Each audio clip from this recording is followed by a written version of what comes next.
Muy buen viernes para todos. ¿Cómo andan? Arranca Aire Rico. ¿Ya saludé? No, claro que no, Sapo. Perfecto.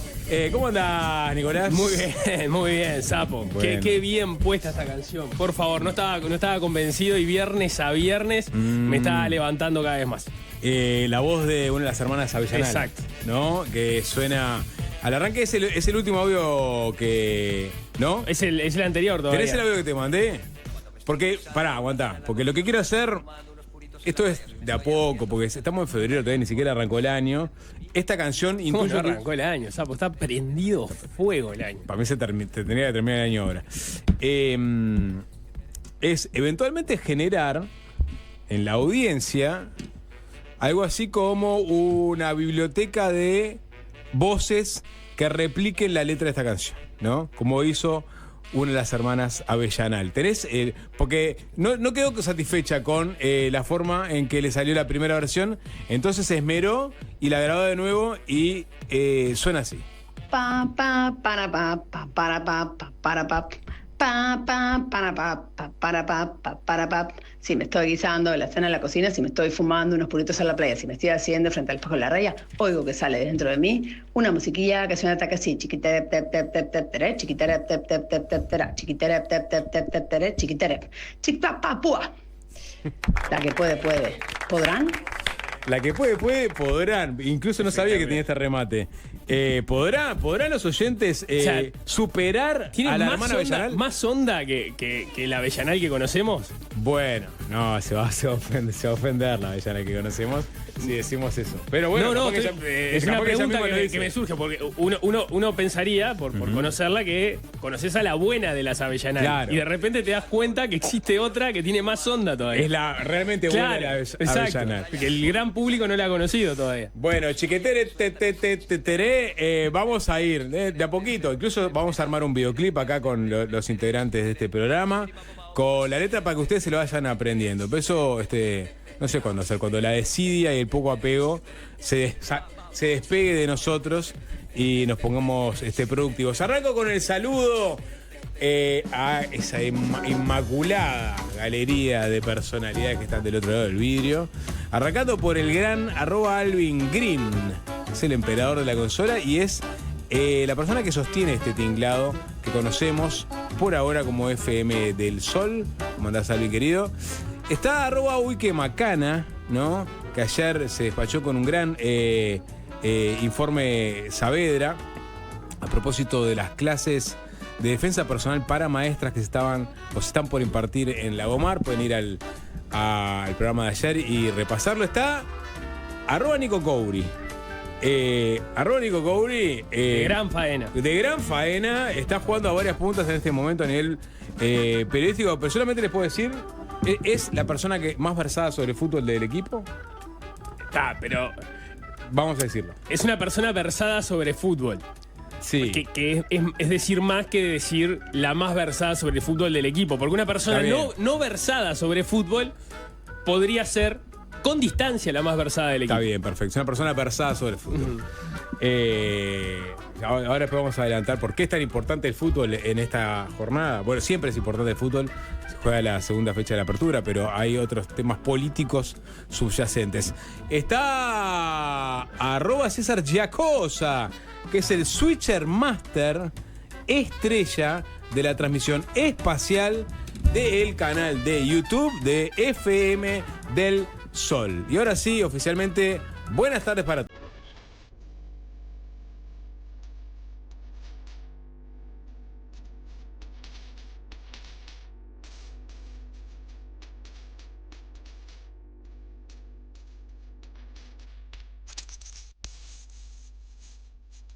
Me encantaría seguir como de farra durante todo el arranque, Nico, pero nos cagó el pastel el presidente.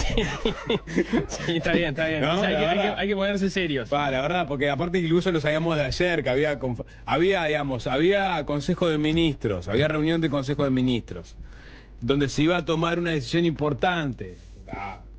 Cerro Más Playa, donde se enseñó el expresidente de la calle Pou, Piriápolis. Reunión importante. Cambió la onda de los consejos de ministros, porque estuvimos muy acostumbrados a esos consejos de ministros aburridos, ¿no? De aburridos en cuanto a que eran rutinarios, burocráticos. Sí. En que básicamente se reunían todos los lunes o cada 2 lunes, ahora no recuerdo, estoy hablando de la era Vázquez, por ejemplo. ¿La era Vázquez? Sí. No sé, la era La era Mujica Vázquez bien cómo estuvo era. itinerantes, Nico. También estuvieron los itinerantes, sí, claro. Donde le enmendaban la plana de gobierno. Los niños opositores, Los ¿te niños acordás? opositores. Sí, Iba a la escuela, no sé cuál, la escuela rural no sé cuánto, a ver. Llegó el circo al pueblo, ¿viste? Porque llegaban los ministros al pueblo. Y iba toda la escuela, ¿viste? Pero había algún topito ahí, sí, ¿no? Que tenía la pregunta incordiante siempre. Bueno, en un país dividido es de esperar que los niños de escuela también estén divididos, ¿no? Y a veces tomaban la palabra los niños opositores que hacían pasar momentos muy duros al expresidente. Bueno, pero de todas formas a lo que voy eran reuniones de Consejo de Ministros que se daban con frecuencia, haya o no haya temas importantes arriba de la mesa. Eso con el gobierno de la calle Pou cambió, porque se reunía excepcionalmente el Consejo de Ministros. Ahí toma las decisiones la calle Pou todas. Después se las comunica a los ministros. Al ministro. Al ministro. Claro, ni siquiera sí, y el resto se enteraba por la prensa. En todo caso. Sí. Bueno, no sé si era así. Lo que acá pasa lo mismo en que hay reuniones quizás con un poco más de frecuencia y temas importantes. ¿No? Claro, no hay una regularidad. Vos tuviste, sí, la del cierre del año, por ejemplo, en los últimos días de diciembre, tuviste el gabinete que se juntó cuando la invasión de Estados Unidos a Venezuela. Ahí hubo una el 4 de enero. Sí, vos estabas en la playa, Sapo. Yo te cuento, Estados Unidos invadió Venezuela. Bueno, yo podría decir que Estados Unidos quirúrgicamente se llevó a un dictador a un narcotraficante. No, a un narcotraficante, exactamente. Porque el dictador no es algo que moleste. No es razón suficiente para extraerlo. Bueno, está bien. Pero, y ahora tuviste esta porque había una decisión importante para tomar. Claro, o sea que cuando pasan cosas importantes, Orsi reúne a sus ministros. Y en este caso era la definición. Así como el 22 de octubre del 2025 habían definido iniciar el proceso para rescindir el contrato con el astillero Cardama, bueno, ahora se resolvió rescindir el contrato con el astillero Español Cardama. Claro, bueno, pero esto no fue lo que se anunció en octubre del año pasado, no discutimos eso en octubre del año pasado, al día siguiente de la conferencia de prensa en la que compareció Orsi, Alejandro Sánchez y Jorge Díaz. Bueno, sí y no, porque estamos discutiendo. Ahora sí, la rescisión del contrato ya está, la resolución o el decreto mediante el cual los ministros suscriben la decisión del presidente de rescindir el contrato, o sea, va a quedar como la resolución de febrero de 2026, del 13 de febrero de 2026. Pero tenemos mucha más información a partir de esto, precisamente por cuáles fueron los pasos que se siguieron dando y la forma y la estrategia que se sigue adelante por parte del gobierno para tomar esta decisión.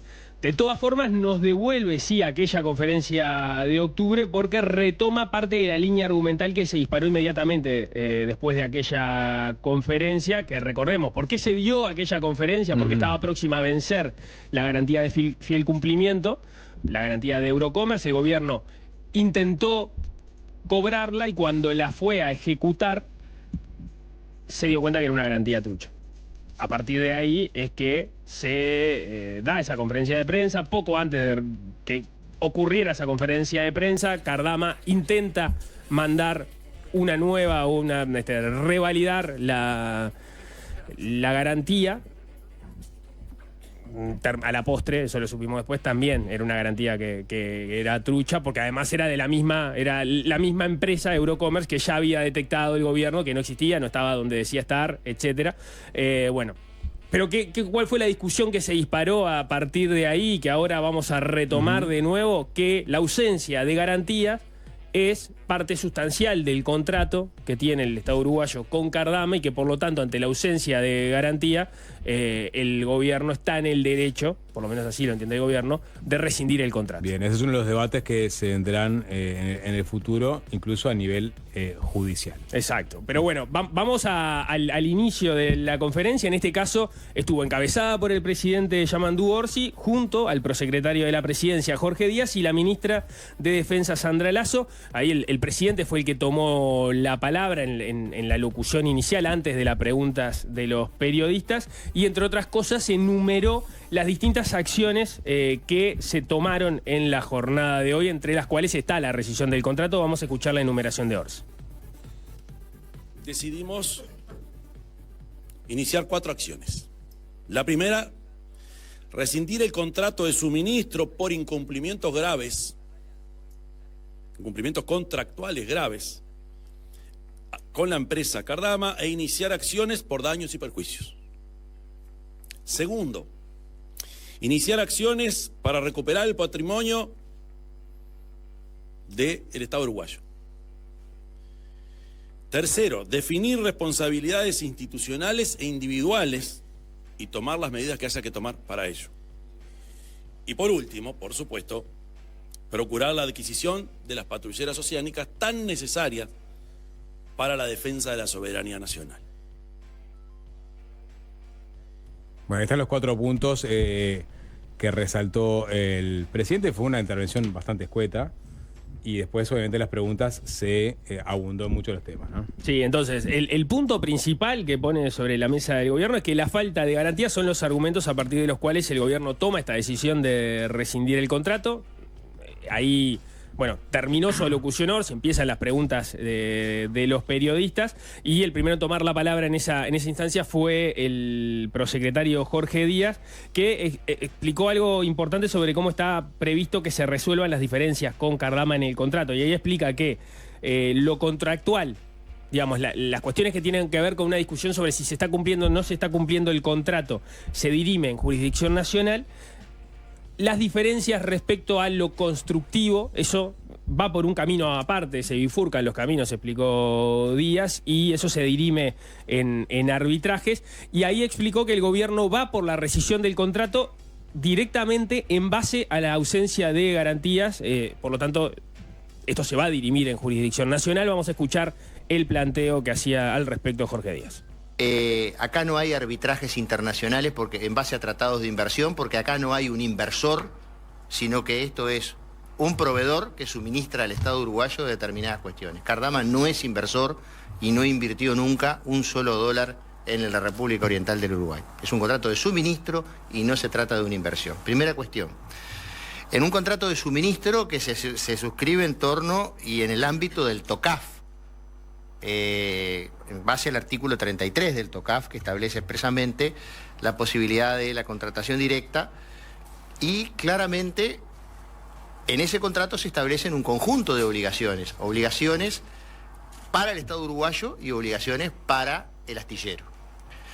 El Estado uruguayo ha cumplido bien y fielmente todas, absolutamente todas sus obligaciones hasta el día de hoy.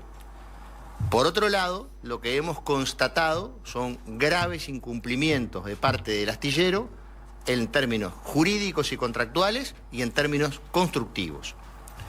El motivo de la rescisión se basa estrictamente en los términos jurídicos y contractuales.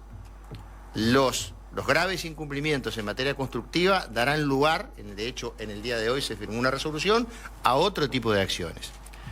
Pero la rescisión se basa estrictamente en los términos jurídicos y contractuales. Bien, jurídicos y contractuales, y puntualmente las garantías que el gobierno entiende no son suficientes o directamente no existen para que el contrato siguiera. Sí, de hecho hay en este momento 2 resoluciones surgidas por este tema del Consejo de Ministros. Una que resuelve rescindir el contrato, dice, leo parte de la resultancia: rescíndense el amparo de lo dispuesto por el artículo 70 del TOCAF, el contrato de construcción y venta de los buques OPB, celebrado el 15 de diciembre de 2023 entre la República Oriental del Uruguay y la empresa Francisco Cardama S.A. en virtud de los graves incumplimientos de este respecto de la constitución de las garantías que se detallan en el cuerpo de la presente resolución. O sea, se rescinde el contrato por el incumplimiento de las garantías. Ahí se encomienda al Ministerio de Defensa el inicio y cumplimiento de las acciones judiciales correspondientes a los efectos del reclamo de los daños y perjuicios ocasionados a la administración por parte de Francisco Cardama y de los demás reclamos conforme derecho correspondieren.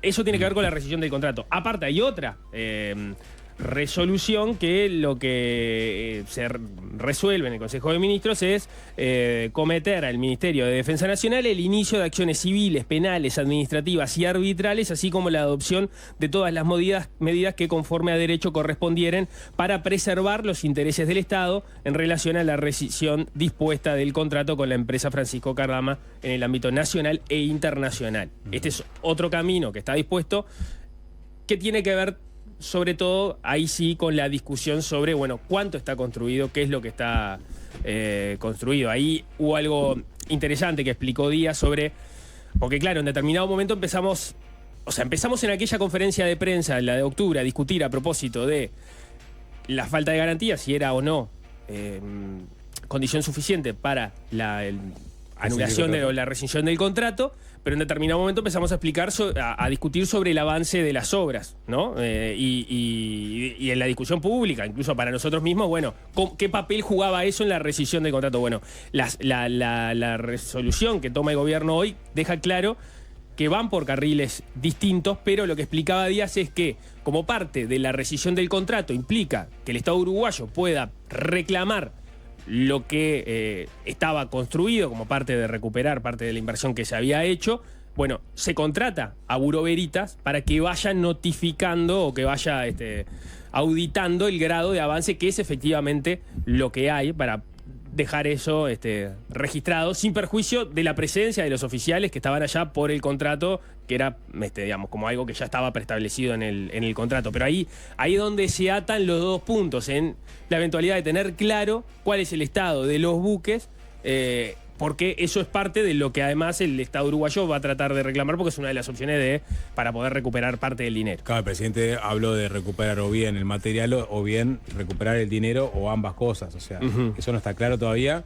Pero si vamos por el canal de las garantías. Claro. O sea, la rescisión del contrato es porque hay fallas en dos garantías clave en este contrato. Bueno, ¿cuáles son los incumplimientos? Uno ya lo conocíamos y es el que tiene que ver con la garantía de fiel cumplimiento, la garantía de Eurocommerce, aquella que se denunció en su momento como trucha en la conferencia del año pasado, que, dijo Díaz, hasta el día de hoy no se recibió ninguna explicación razonable sobre cómo se llegó a esta situación, o sea, a tener una garantía trucha, ni hubo una propuesta concreta de otra garantía. Eso fue lo que dijo Díaz en la conferencia de prensa. Eso es lo que dijo Díaz en la conferencia de prensa y es una de las controversias que existen entre el gobierno y la oposición, y fundamentalmente quienes estuvieron al frente de las negociaciones para firmar el contrato con Cardama en el gobierno anterior, y más puntualmente el exministro de Defensa Javier García, actualmente senador, que estuvo hace unos días acá con nosotros conversando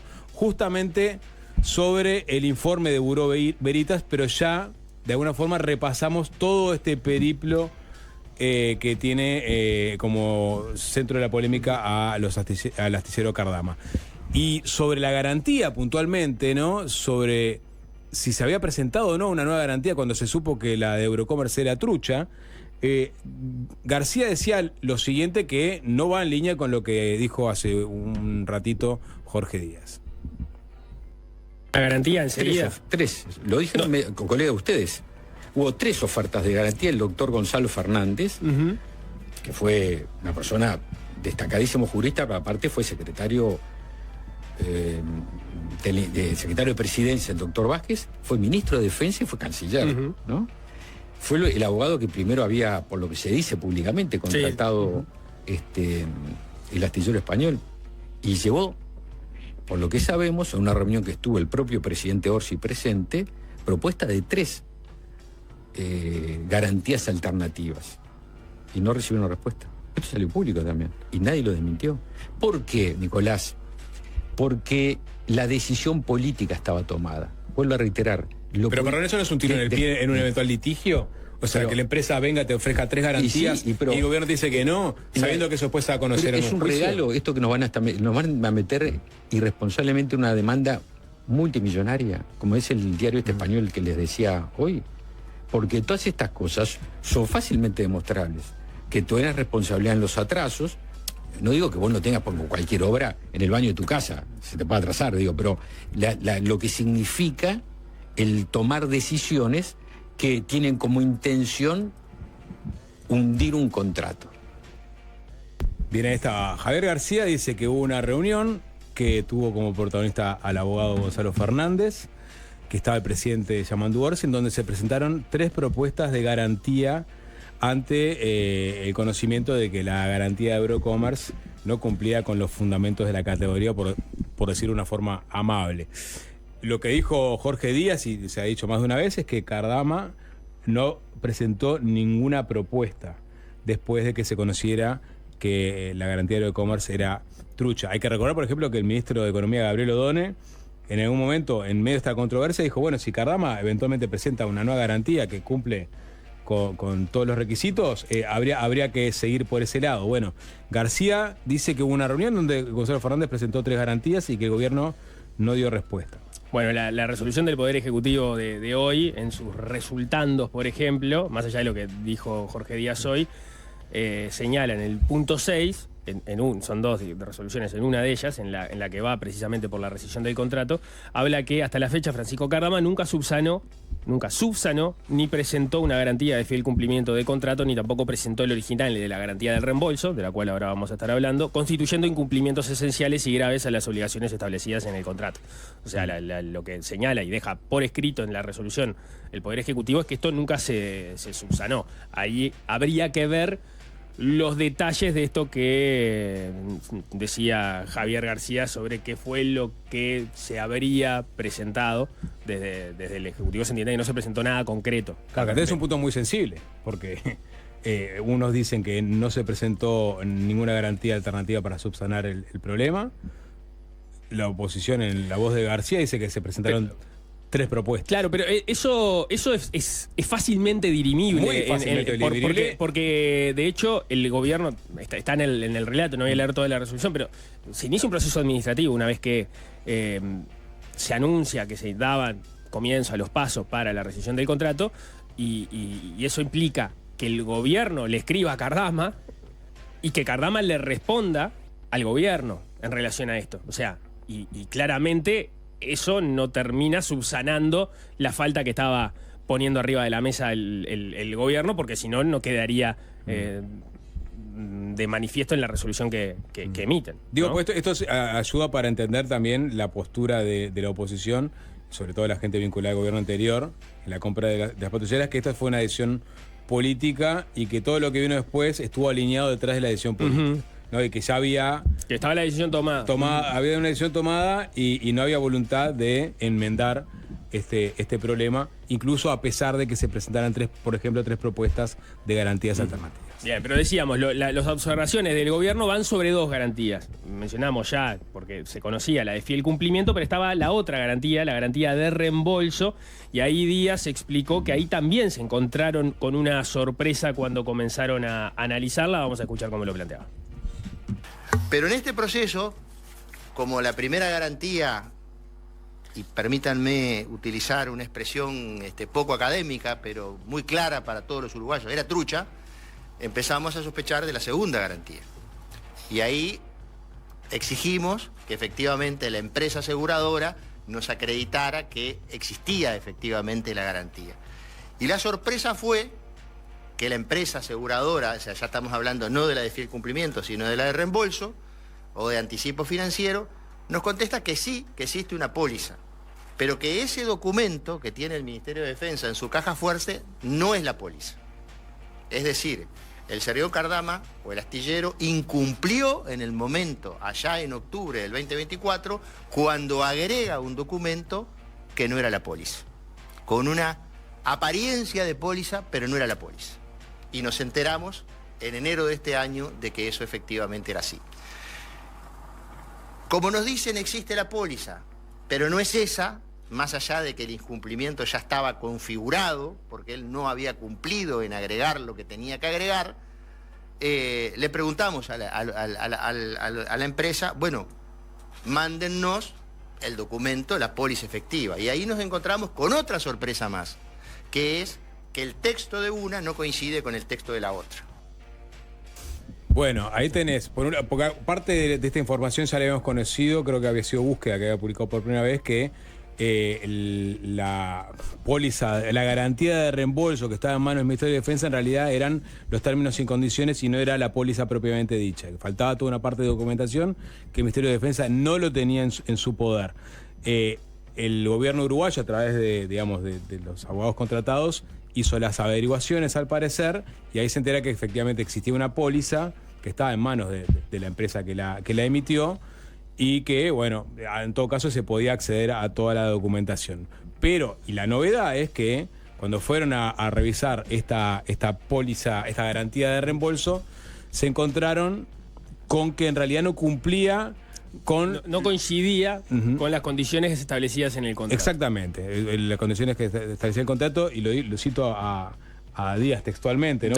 Porque es complejo también de entender. Ya la garantía de fiel cumplimiento era muy engorrosa. Bueno, esta es también engorrosa. Es la que te garantiza que la plata que el Estado uruguayo adelanta, ¿no? Va adelantando a medida que va avanzando la obra, sea devuelta si efectivamente ese dinero está destinado a lo que tiene que estar destinado, básicamente, a ir avanzando en la obra. Y si en la medida que se va cumpliendo con la obra esa garantía de reembolso se puede reducir, bueno, eso se hace. Es decir, avanzaste con la obra, hubo desembolsos sucesivos, bueno, esa póliza se va reduciendo en su dinero. Pero lo que dice Díaz, que el contrato establecía que la única reducción que se aceptaba era cuando se entregaba el primer buque, y eso es lo que establecía el contrato y lo que debía establecer la póliza. Sin embargo, la póliza establece otro tipo de deducciones y reducciones antes de la entrega del primer buque. O sea, por hitos vos vas reduciendo la póliza. O sea que la póliza que entregó Cardama no se ajusta a la póliza que detallaba el contrato. Exactamente. Exacto. Esa es la novedad con respecto a la garantía de reembolso. En este caso no estaríamos hablando de una póliza trucha. Lo que estamos hablando es que el documento que tenía el gobierno no era la póliza en sí mismo y que cuando se averiguó cuál era la póliza no coincidía con lo que establecía el contrato. Exactamente. Y después ver si eso afectaba o no al Estado, beneficiaba o no a Cardama, es otro tema a discutir. Pero esta es una novedad con respecto a la primera polémica de la segunda garantía. El otro día, cuando estuvo acá Javier García, le preguntamos justamente sobre este episodio, cuando recién sabíamos que simplemente lo que había de polémica es que el Ministerio de Defensa tenía los términos y condiciones y no tenía la póliza entera, y que el Estado uruguayo se había enterado de eso hacía poco tiempo. Y García respondía lo siguiente.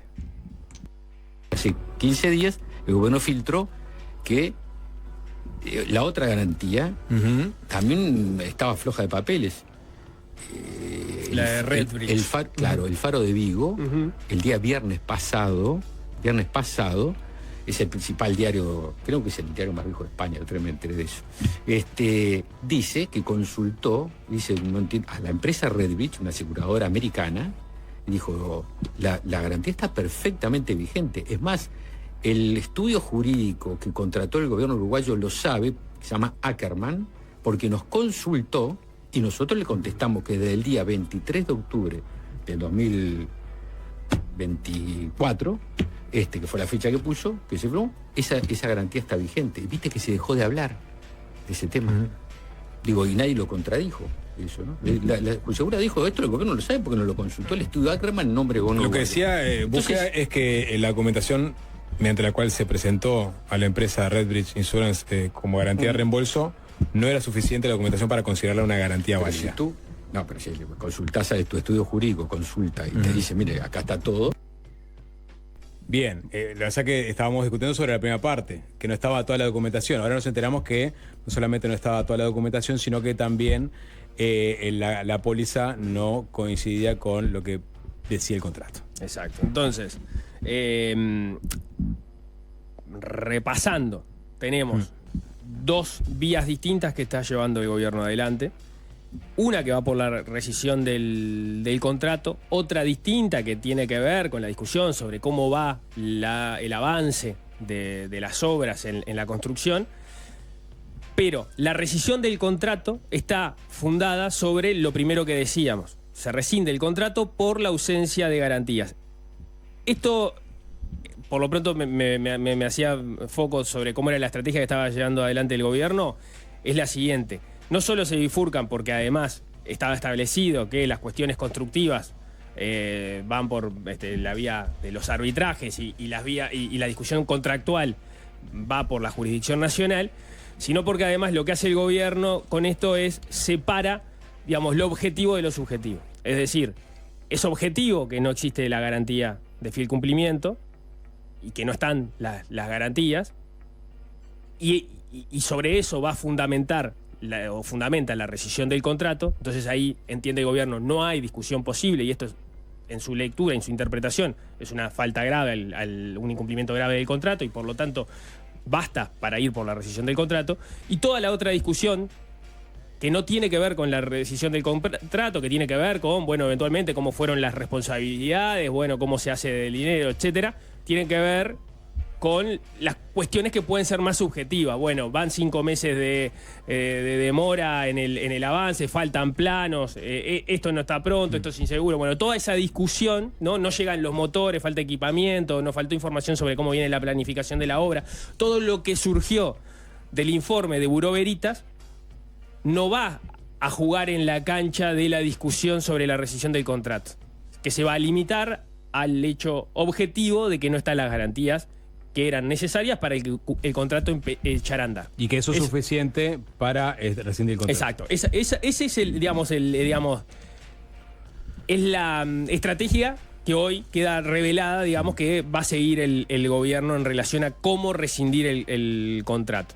Que no varía, ¿no? Que no varía de lo que dijo en octubre, porque ahí después tuvimos toda la discusión de que, bueno, por ejemplo, no llegaron los motores, ¿no? Nosotros se sabía que los motores, por lo pronto había un atraso de Cardama, por lo menos así había trascendido, de que había habido una reunión antes que surgieran todos los problemas de la garantía, en la cual Cardama había avisado que estaba atrasado con los motores, pero bueno, supongamos parte de lo que decía la oposición, que el contrato de los motores se cae por la conferencia de prensa. Bueno, esos atrasos sobre la construcción no van a formar parte de la discusión de la rescisión del contrato, porque no lo están fundando en los atrasos el gobierno, lo está fundando en la ausencia de garantía, que fue lo primero que dijo en la conferencia de octubre. Esa es la estrategia. Por lo cual nos podemos haber ahorrado también 3 meses de discusión sobre el avance de las obras.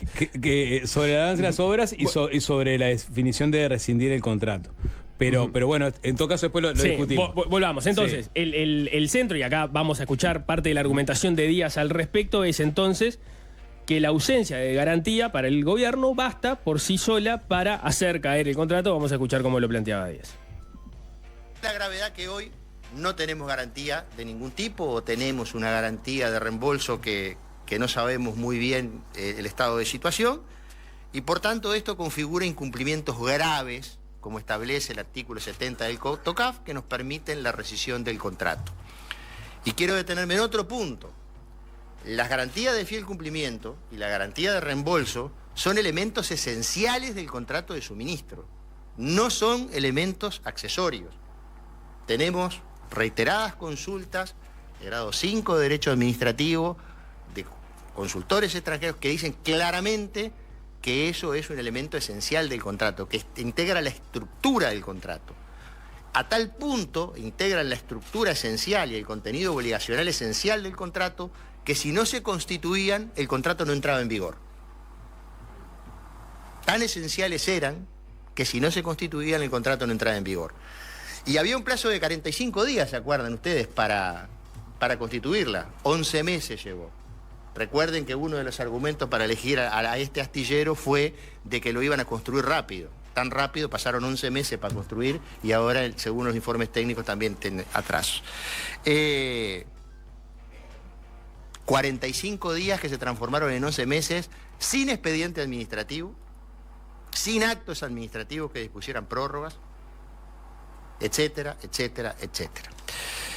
Por lo tanto, en base a esos motivos es que se dicta el acto administrativo, el número del día de hoy, el Consejo de Ministros, con el Presidente de la República y el Consejo de Ministros, de rescisión del contrato e inicio de acciones de daños y perjuicios.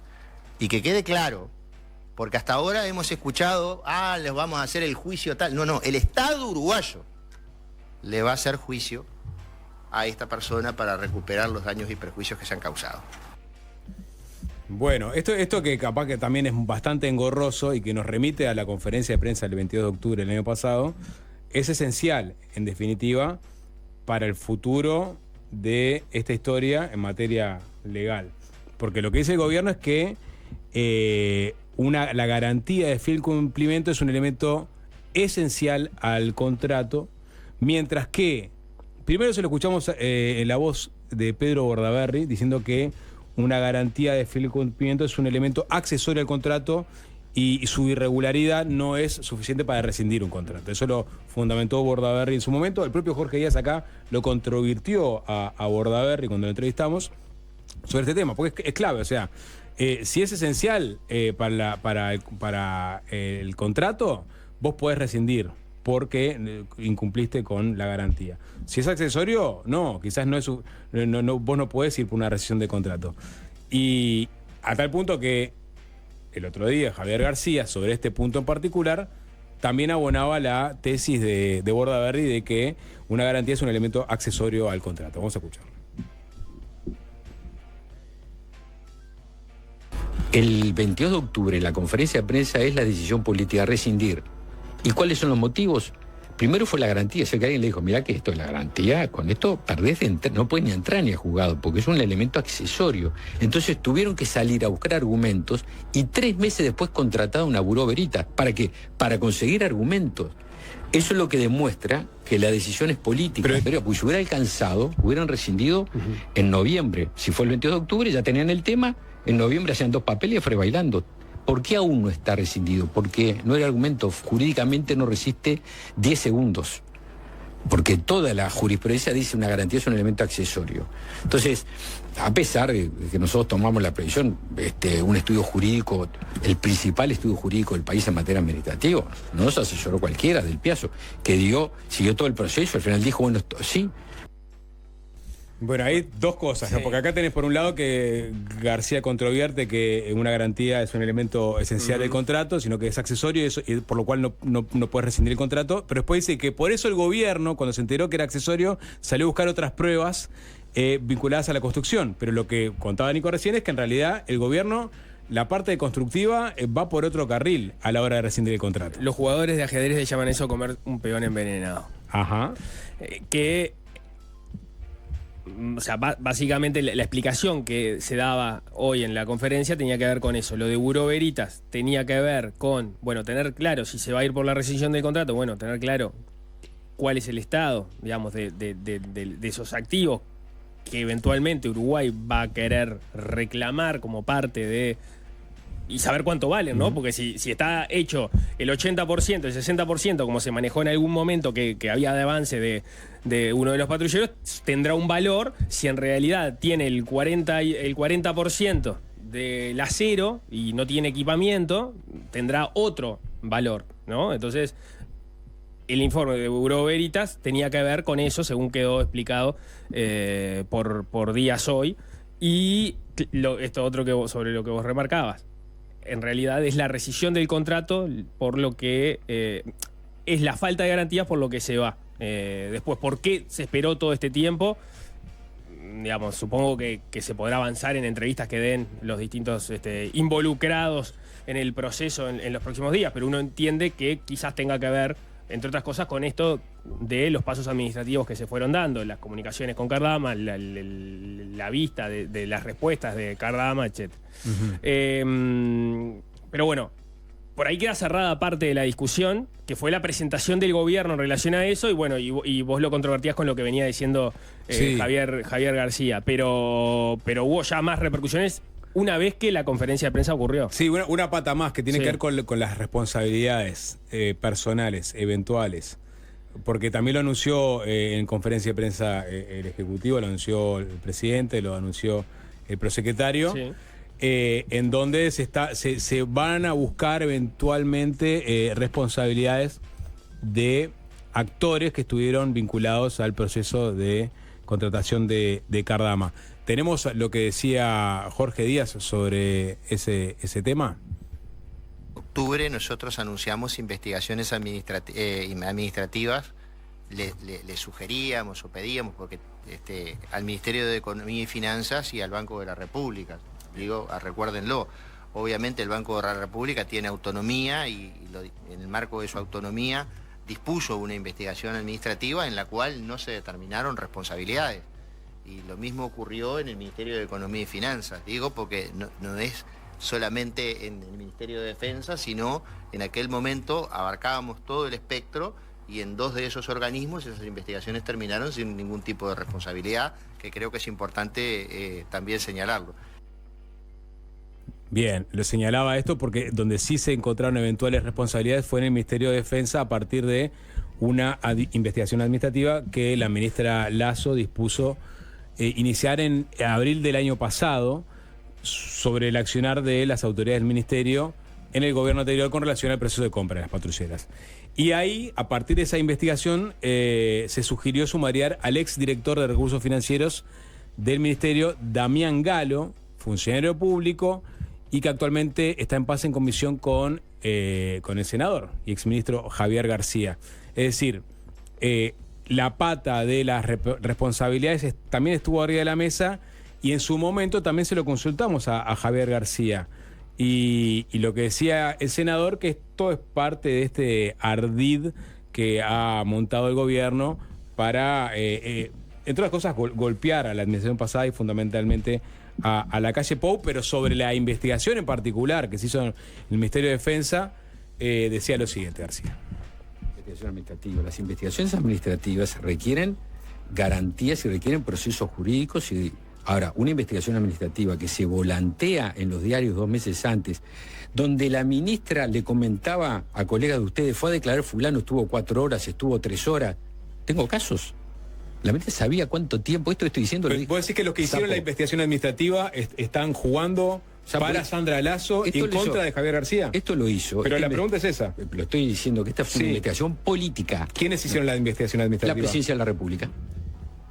Ya arrancamos así, ¿no? Esto lo hizo la Oficina Nacional de Servicio Civil, esto lo hizo Jorge Díaz, es decir, allá en Presidencia, teledirigido por Jorge Díaz, funcionarios ya de la Oficina Nacional de Servicio Civil que participaban en reuniones en el Ministerio de Defensa recibiendo a los empresarios. ¿Pero qué pruebas tiene Javier García de eso? Y porque pregunten a ver si no participaron personal de Presidencia cuando venía a la empresa. Pregunten, a ver qué le dicen. O sea que hay que desconfiar de todas las investigaciones administrativas. Esto es una investigación administrativa nula de toda nulidad. Nula de toda nulidad. Es la pata, digamos, más política, si se quiere, de esta historia, porque eventualmente este gobierno buscará responsabilidades en el gobierno pasado. Por más que en la conferencia de prensa dijeron que no se iban a ceñir a administraciones, sino a personas e instituciones, exactamente. Sí. Pero bueno, ahí tenés la respuesta de García a ese punto. Una más sobre el tema de las garantías, y es... digamos, la discusión principal que vos señalabas recién, ¿no? Si el hecho de que falten las garantías es, o sea, si la garantía es un contrato accesorio o es parte del contrato principal en la medida de que se reclaman para que el contrato eche a andar, y queda la pregunta entonces, ¿qué pasa si la garantía cae en algún momento? Si eso hace caer al contrato principal, que es básicamente la situación en la que estamos, con el matiz de que no es que caiga la garantía en un momento, sino que cuando cayó la garantía te diste cuenta que la garantía nunca estuvo porque era trucha. Después hay una segunda discusión que creo que era Bordaberry también el que la planteaba cuando vos mencionabas una parte del argumento, y la otra parte del argumento es, ojo, que acá fue el gobierno pasado, el Estado uruguayo, el que termina aceptando la garantía para que el contrato eche a andar. Entonces ahí hay o no hay una responsabilidad del gobierno que en definitiva se termina comiendo la garantía trucha y hace andar el contrato. Porque está el otro elemento, y es Cardama denunció la garantía trucha. Claro. Lo hizo mucho después, no dio explicaciones según el gobierno claras sobre cómo termina cayendo en una garantía trucha, no dio especificaciones sobre las personas con las que había contactado para conseguir esa garantía, pero en los papeles Cardama sería, por lo menos según su denuncia, también víctima de la estafa de Eurocommerce. Y entonces, ¿qué es lo que pasa con el contrato entre Cardama y el Estado uruguayo? En los papeles, ambos víctimas de Eurocommerce, que es la que termina siendo la garantía trucha, más allá de todos los elementos que circundan esto, que es que hay muchos papeles truchos en esa garantía, ¿no? Porque hay hasta la firma de un notario falsificada, hay un segundo intento de presentar la misma garantía, en la cual esa segunda garantía que se presenta horas antes o minutos antes de la conferencia de prensa parece también, según se perició, fue hecha con una parte de la garantía vieja. Hay que ver quién lo termina haciendo, porque tampoco se presentó el original de cuál surgiría ese documento. Entonces, habrá una evaluación sobre hasta qué punto Cardama fue estafado o fue parte del ardid, pero de momento Cardama es estafado. Entonces, también ahí hay que ver qué es lo, digamos, cómo ¿Qué culpa tiene Cardama si fue estafado también? Bueno, o si demostrás que hubo cierta complicidad, ya tenés algún punto a favor como Estado uruguayo. Pero si ambos fueron estafados, ninguno actuó de mala fe. Claro, eso es parte de lo que imagino que será terreno de la discusión una vez que Cardama proteste por la rescisión del contrato. Ahora se presentó el tema de la garantía de reembolso, donde hay que ver si también ahí... ¿Cuánto pesa? ¿Cuánto pesa, no? Si vos pusiste una garantía que no cumplía con los fundamentos del contrato. Pero ahí nuevamente vuelve el argumento de Bordaberry para dejarlo consignado. ¿No? Yo no estoy capacitado para evaluar el peso de cada uno de esos argumentos, pero por lo menos dejarlo dicho. Dice, bueno, ojo, porque el Estado uruguayo aceptó ahí también en ese caso la garantía de reembolso. Bueno, después vamos a ir a polémica en el astillero después de la tanda, si les parece, porque esto fue bastante técnico, seguramente muy engorroso para todos, pero es el estado de situación de uno de los temas más críticos. ¿Entendieron algo? Yo creo que, digamos, pusimos arriba de la mesa todos los elementos que hay que tener en cuenta a la hora de comprender este asunto. Si les interesa o no es otro tema. Capaz que se esperaban para un viernes algo más chiqueteresco. Y bueno, vino el presidente y definió que había... Lo mandó parar. Lo mandó parar, eso con conferencia de prensa, y nosotros estamos en la obligación periodística, ética, de desglosar el asunto y presentárselo. Después de la tanda, habló Marito. Habló Mario Cardama. Habló con El País. Habló la oposición también, habló Álvaro Delgado, salió a hablar. Cuando digo hablar es de forma metafórica, porque casi todos salieron a través de Twitter. Pero se pronunciaron los principales referentes de la oposición y las personas vinculadas a la firma del contrato en su edición original. Y con eso vamos a volver, y también con los mensajes de la audiencia. Viene a la entrevista central de hoy Eduardo H., el economista Eduardo H., integrante del comité ejecutivo de la AUF, en medio de esta polémica por esta nueva licitación de los derechos de transmisión del fútbol uruguayo, que incrementó en su recaudación considerablemente, pero que generó, y hasta el día de hoy sigue generando controversias con respecto a cómo se mueven los actores, quién puede transmitir, cómo se transmite, quién le vende a quién. Bueno, está todo arriba de la mesa. Apareció un protocolo también de transmisiones en paralelo, que lo comentamos en su momento. Hubo reuniones de altísimo nivel. Acaban de terminar una reunión con Ignacio Alonso y el presidente Yamandu Orsi, en donde estaba H., si no me equivoco, pero se lo vamos a preguntar. Porque o sea, hubo reuniones en China.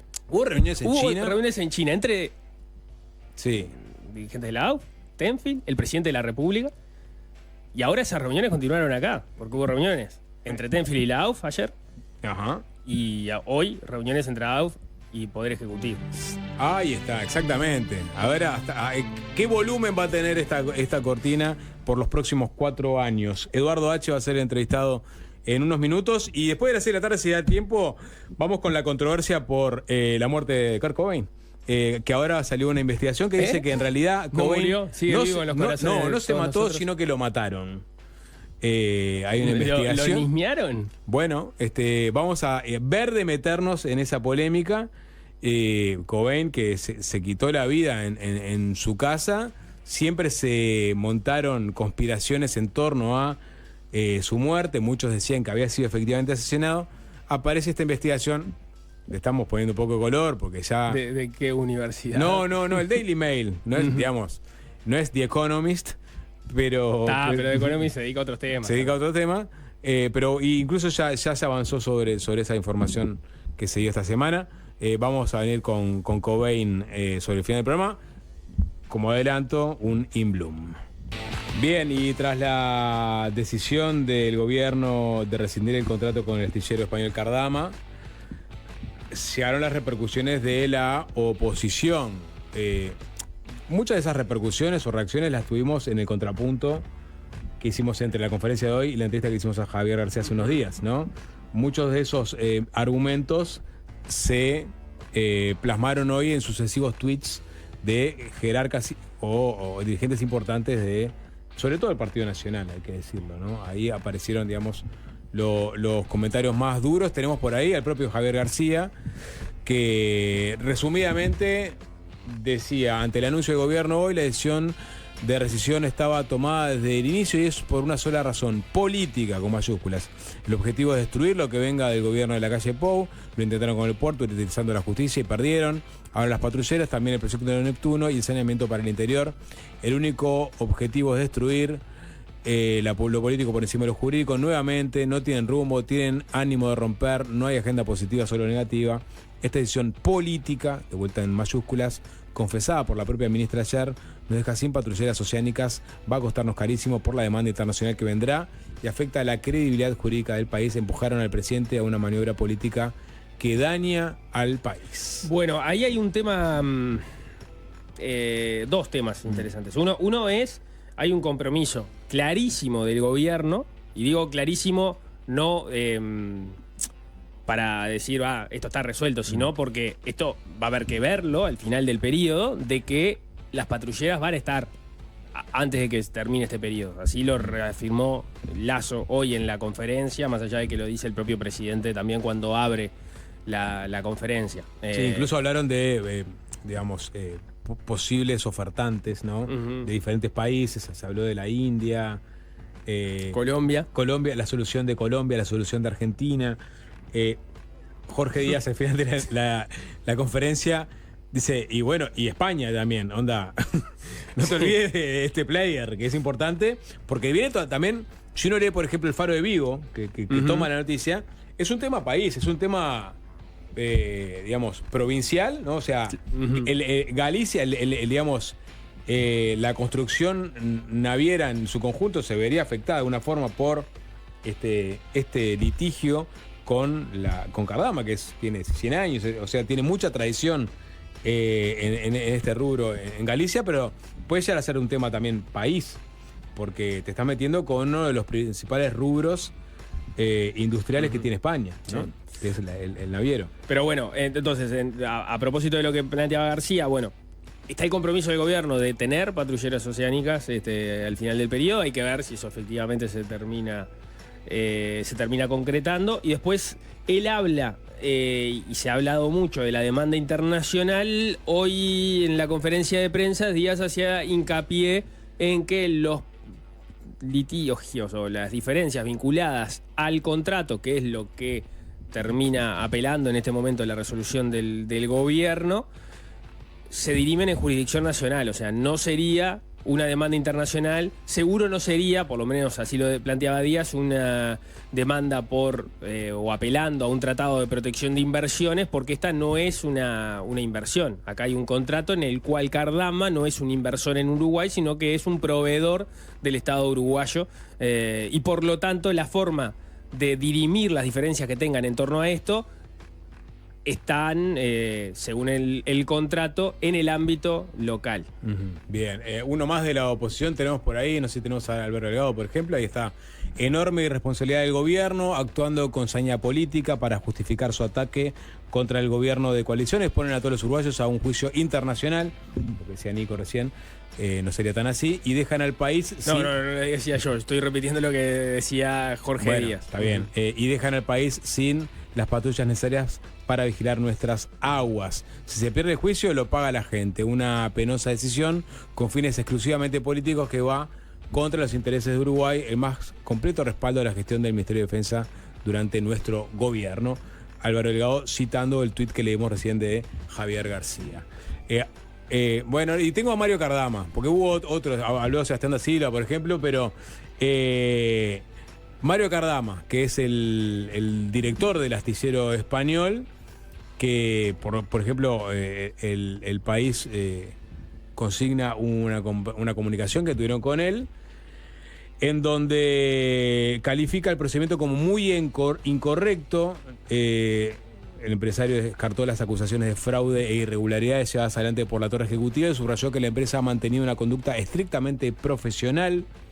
Entendemos que se ha procedido de manera muy incorrecta y vamos a estudiar los caminos a seguir, afirmó Cardama, y fue enfático al señalar que la firma ha operado bajo parámetros estrictamente corporativos. Siempre hemos manejado esto con criterios empresariales y eso no va a cambiar ahora. También advirtió que no cederán ante la precisión del Ejecutivo uruguayo. No nos vamos a dejar apurar por nadie, sugiriendo que la empresa se va a tomar el tiempo necesario para analizar los términos de la rescisión antes de ejecutar sus próximos pasos legales. Bueno, parte de lo declarado por Mario Cardama, que hay que ver si sigue con la construcción. Ahora sí dijo, muchachos, ya está, paren de soldar. Sí, se entiende que sí, que ya no tiene sentido seguir adelante con la obra. Después, digamos, hay una discusión que tiene que ver con si amerita o no amerita lo de la garantía, la rescisión del contrato. Incluso podés entrar a discutir ahí sobre si el ahínco o no del gobierno tiene que ver o no con que siempre estuvo en contra del proyecto y que le sirve para pegarle al gobierno de la calle Pou. Todo eso es la tesis de los blancos. Y digo, es de discusión válida. Ahora, Cardama debería hacer su propia autocrítica porque en el mejor de los casos se comió una garantía trucha Cardama. El Partido Nacional lo mismo, porque en el mejor de los casos en su gobierno se comieron una garantía trucha también, que generaba dudas sobre el procedimiento. No es acá nosotros hicimos todo perfecto, ¿no? Y bueno, este gobierno viene a destruir esto que estaba perfecto. Estoy hablando estrictamente de este tema. No, o sea, hay una discusión latente y dudas sobre si esto iba a llegar o no a buen puerto, y la imagen sirve para el caso más que nunca, que es a partir de lo cual se toma esta decisión, que quizás es una jugada audaz y arriesgada de gobierno, y quizás había otras formas de resolverlo, pero también que estaban los antecedentes de que la garantía que se termina presentando, que termina siendo trucha, había demorado 11 meses en llegar. Y no es que Cardama aparece en televisión nacional con una garantía en la mano diciendo acá tengo la garantía y el gobierno no me la está recibiendo y quieren rescindir un contrato cuando tengo otra garantía que conseguí rápidamente porque soy una empresa seria que no tiene problema ninguno en conseguir la garantía. De la misma forma que en el otro plano de la discusión, que no es el que está apelando el gobierno, en el plano de la construcción también había dudas sobre muchas de las cosas que se venían llevando adelante. ¿Son suficientes o no para la rescisión del contrato? El gobierno eligió no seguir ese camino, no dar esa discusión, pero no es que estaba todo viento en popa y el gobierno va a dinamitar algo que venía funcionando de las mil maravillas. Era una historia que venía siendo muy problemática. Acá tenés dos visiones contrapuestas. El gobierno entiende que se hicieron las cosas de forma desprolija y que no era confiable la empresa y toma la decisión de rescindir el contrato. La administración anterior entiende que se podría haber negociado porque la premura de tener patrulleras oceánicas no admite mayores demoras. Entonces, una empresa que parece trabajar medianamente bien, bueno, tuvo algunos yerros, quizás fue traicionada en su buena fe con la garantía, eso hay que verlo, pero se podría haber negociado un atraso de los que marca el informe de Buró Veritas, capaz que no es tan grave. O sea, matiza todo el gobierno anterior en aras de, digamos, hacerse de unas patrulleras, que es lo más importante. Porque entienden que las patrulleras iban a llegar. Exacto. No en los tiempos que se había establecido, pero entienden que se iba a llegar. Y que había margen para negociar. Seguían manteniendo la confianza en Cardama, más allá de todo esto que había pasado. Y que no confían en las intenciones del gobierno. No. Se entiende, son adversarios políticos. No confían en lo que está haciendo el gobierno ahora, pero sí siguen confiando en que Mario Cardama va a llegar o iba a llegar con los barcos, más allá de la chambonada de haber aceptado una garantía trucha y de haber mandado otra garantía con un documento que no era la garantía, sino que era un documento de términos y condiciones. Y Pero que bueno, cuando rascaste esa garantía no se condecía con la garantía que pedía el contrato. claro. O sea, Son como muchos acumulados. digamos, más allá de esas chambonadas que tuvo Cardama, hace 100 años que viene haciendo el astillero, no hace barcos, no de este tipo, pero venía haciendo barcos hace 100 años. Entienden que igual iba a terminar construyéndolo. Es parte de un contrafáctico que ya no vamos a poder dirimir porque el gobierno tomó la decisión de rescindir el contrato. Hay que ver qué es lo que termina pasando con esto. Claro. Porque eso no, o sea, todo lo que dije anteriormente no quita que quizás la estrategia del gobierno es errada. Perdamos un juicio y perdemos todo. un juicio y perdemos mucho más dinero que se hubiese perdido ante la mala hipótesis que tiene el gobierno, es que va a seguir mandando dinero y las patrulleras no van a terminar viniendo, o van a venir y no se van a poder usar, o van a tener desperfectos que no valen el dinero que se termina pagando por ello. Exactamente. Hacemos la tanda y hablamos con el economista e integrante del Comité Ejecutivo de la AUF, Eduardo H. El pasado domingo 25 de enero comenzó la primera temporada oficial del fútbol uruguayo tras la era Tenfield, por llamarlo de alguna manera, gracias a la licitación por los derechos de transmisión del fútbol, que le representará una recaudación de más de 61 millones de dólares anuales a la AUF. DirecTV, Disney Plus, BTV y AUF TV transmitieron el primer clásico oficial del año y posteriormente la primera fecha del campeonato de apertura. Más allá de haber empezado a funcionar la maquinaria y de que cada acreedor de la licitación comenzó a hacer uso de los beneficios obtenidos, retrasos en el proceso y objeciones de los acreedores han generado que aún no se firmen los contratos y la AUF no perciba el dinero correspondiente al uso de los derechos de imagen. El plazo para la firma de estos vence el 22 de febrero, ahora dentro de poquito, aunque se había estipulado una posible prórroga de 10 días. En medio de las negociaciones ingresó una denuncia anónima en la Comisión de Promoción y Defensa de Competencia contra la AUF por prácticas anticompetitivas relacionadas al pliego de la licitación para la venta de los derechos de televisión del fútbol uruguayo, que solicita el cese preventivo de las negociaciones. Bueno, vamos a tratar de entender todo este intríngulis, también entender los beneficios a los que accederá el fútbol uruguayo a raíz de la licitación y los detalles de esta situación que planteamos recién con Eduardo H., integrante del Comité Ejecutivo de la AUF. Bienvenido, H., ¿qué tal? Buenas tardes, ¿cómo les va? Bienvenido. Bien, lo hemos tenido en su rol de economista en más de una oportunidad. Ahora vamos a hablar 100% de fútbol, o de las adyacencias del fútbol, que es, digamos, toda la parte comercial. Pero capaz que vamos por lo último que mencionaba, denuncia. ¿Les consta quién efectuó esta denuncia ante la Comisión de Promoción y Defensa? Lo primero, acá me voy a permitir un desliz de economista. Adelante. Bienvenida la preocupación por la competencia. En un país oligopólico, monopólico, donde durante 25, 26 años tuvimos el mayor monopolio con mano de fierro con respecto a este tema, ahora parece que sin haber firmado los contratos, ¿no? Porque como decís, bueno, firmé los contratos y reconozco que en algunos temas de repente te podés pasar un poquito, ahora voy a tratar de explicar por qué pasa esto. Pero yo lo primero es una bendición que en el Uruguay nos preocupemos por una competencia sana. Porque la función de los estados es cuidar al consumidor. Y acá, lamentablemente, miralo en el sector que quieras, dado que es un país chico y semicerrado, más allá que hablamos que somos abiertos, el Mercosur debe ser de los bloques económicos más cerrados del mundo, pero por lejos, y el Uruguay, cuando entras a mirar, más allá de que decimos que queremos acuerdos con distintos países, es un país extremadamente cerrado. Te lo voy a dar, vos medís la apertura, el índice de apertura de un país, exportaciones más importaciones, dio el PBI. Los países abiertos te dan 90, 100%, Uruguay te da abajo el 50%. O sea que no podemos decir que somos un país abierto. Y si a su vez tenés una cultura de la regulación más para favorecer a quien produce que a quien consume, y yo creo que uno de los claros ejemplos de esto es cuando hablamos de los artículos domésticos, que a veces terminamos protegiendo oligopolios de importación porque ya ni producen en el Uruguay. Lo mismo que vas al Chuy, te sale 10 en el Chuy, te sale 50 en el Casi Uruguay. con los dentríficos.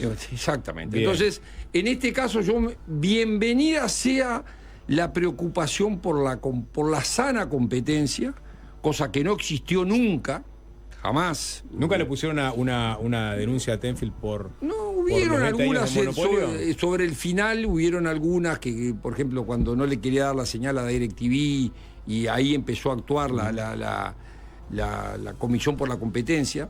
Entonces yo creo que en este caso, primero entendamos por qué están los problemas. Pero ¿quién la puso? ¿Saben quién? Dicen que es anónima. Yo estoy convencido Sí. pero esto corre por mi cuenta. Estoy convencido porque cuando vos discutís y ves el nivel de argumentación que te hacen es muy parecido al que pusieron, ¿no? Entonces, cuando uno discute hoy sanamente, por parte de la gente de Tenfield, tiene todo el derecho a defender es su negocio y lo defiende como ellos mejor entienden. Yo hubiese hecho, si tenía que hacer una denuncia de estas, la hago después de firmar el contrato, no previo a firmar el contrato. Porque vos de repente en una negociación planteás cualquier cosa y después acordás. Entonces, si vos, cuando vas a acordar, si imponés alguna condición que sea leonina o no competitiva, pues para mí tenés derecho. Cuando todavía ni firmaste ni acordaste estar denunciando, yo creo que tiene algún otro fin, que para mí el fin es extender el plazo, porque está ahí en la denuncia, está que si una denuncia enorme que obliga a analizar mucho, entonces probablemente quieran extender el plazo en la negociación. O sea, pero es una interpretación... ¿Cree que Tenfield la puso para ganar tiempo? Sí, sí. Es una denuncia bien fundada. No, te pongo un ejemplo, o sea, yo me acuerdo hace poco, digo, aparte, ¿por qué lo digo? Porque con mucha inteligencia, o sea, todas las empresas, aparte no son los únicos, ¿no? Digo, todas las empresas tienen su estrategia de defensa. Un muy buen economista que tiene el Uruguay, que es Dubra, Sí. fue contratado por la empresa. Y una de las cosas que decía que lo que estaba haciendo la AUF era ilegal. Ya lo dijeron hace un mes. O sea, ¿viste cuando te van mostrando las cartas? A veces algunos sabemos atar los temas. Entonces, primero no contrataron a cualquiera, o sea... de los economistas más destacados del país. Contrataron a un excelente economista, y uno también como economista sabe leer... En tema de competencia, aparte. Exactamente, sabe leer, entonces yo tengo claro que hay ciertas cosas que se pueden hacer, ciertas cosas que no se pueden hacer, pero para analizar este mercado lo primero que tenemos que analizar es que nunca hubo competencia. Jamás. Entonces ahora se está empezando a crear. Entonces de repente, y mismo cuando tú lo empezás a crear esa competencia, tenemos que ver quiénes están actuando. Entonces hoy quedó por un lado Disney, quedó por un lado Tenfield, Torneo, Cablevisión, Media Pro, o sea, no hay ningún nene chico. Antel, ¿en qué rol? Empresario, sí, pero ¿es una empresa o es una administración dentro del régimen público con todos lo que eso significa? Entonces, regular Es esto... el gobierno, dice. El Uruguay nos conocemos todos. O sea, entonces, yo no tengo dudas que hoy, gracias a Dios, como ha actuado nuestro gobierno en esto, que ha sido una enorme ecuanimidad, ha marcado los tantos, ha dicho bien claro que esto es un tema privado, que el fútbol no debe ni puede complicar el tema público. Pero cuando vos entrás a ver aparecer ciertos temas y este tema y los impuestos... Más concreto, no es un programa de fútbol, entonces hay muchos detalles que se nos pueden que quiera escapar. entender que entienda. O sea, los impuestos. Y ahora de la noche a la mañana pareciera que evadimos impuestos, el fútbol. La discusión a propósito del IVA en los contratos.